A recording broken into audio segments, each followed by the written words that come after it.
We see it as the lifeboat's eyes in the sky, that it can cover a large area of sea, and they can get a very good view, much better than you can from a lifeboat, and then it can communicate with the lifeboats or any other boats and tell them anything it's found. We have a total of 3 observers, one in the front right-hand seat who has a marvellous view to the front, and then 2 at the rear who have very good view sideways, and they have bubble windows so that they can look directly downwards.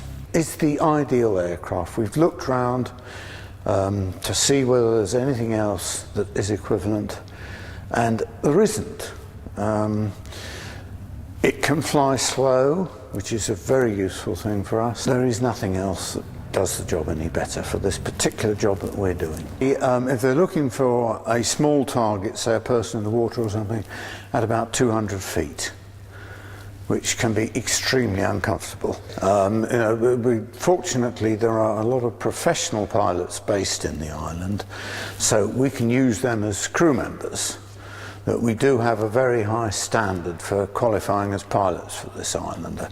We can't just have private pilots flying it because it is difficult flying, there's no doubt about it. These are piston engines, which for this particular job is ideal because we're flying at low altitude, and as are Origny, and the atmosphere is full of salt there when there's been any rough sea, and we come back quite often and you find our windscreens coated in salt. And turbine engines do not take very happily to breathing in salt.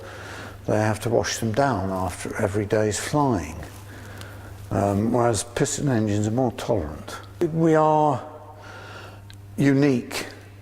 We're not aware of anything else anywhere in the world that is quite the same as us. And people within the lifeboat community have been very appreciative of what we've done, and we have a very close relationship with the lifeboat crew.